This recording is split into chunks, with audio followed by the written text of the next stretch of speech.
As a historian, it's always been really hard to understand how men have been able to co-opt this role as like the provider for the family when historically we know that that role has always gone to women.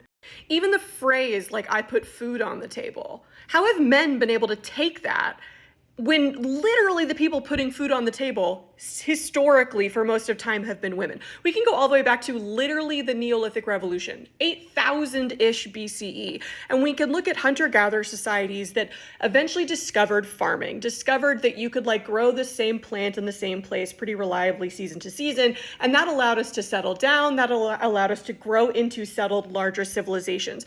Who is the most likely candidate for the group of people who notice that the same plants are growing in the same place every year? Who's the most likely candidate for the people who discovered farming and basically led to all of civilization? Is it the hunters or the gatherers? Now, it's way oversimplified to say men hunted and women gathered. We're way more complicated than that, but historically we do think that like women did more of the gathering roles, staying closer to the home to care for the children, provide for the family. And so if we can assume that women are probably overwhelmingly the ones who discovered farming across all of the world, and they led to like the roots of human civilization, women have always been the providers, and men have always been the manual laborer that essentially turn around and steal those ideas, professionalize them, and then exclude women from them. But what's fascinating to me now, right, is like this trope of like, get back in the kitchen.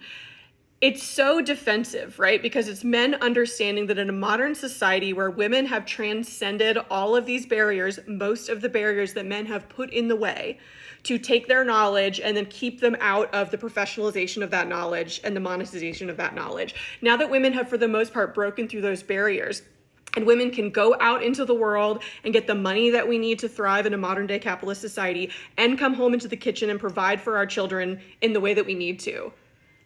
Where do men fit into that? Where do you fit into that?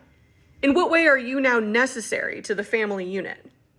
This is the cultural shift that's occurring that is causing young men especially to be enthralled by these extreme leaders and these extreme policies that are trying to make them feel important again, right? It's this defensiveness when you're looking around and realizing that like women and people of color and all these other historically marginalized groups have begun to transcend all these barriers that men, especially white men, have put in place for centuries to place themselves on top. And they're realizing that they're still failing, that these groups are still pushing past them and coming to realize that they can all exist just fine without them.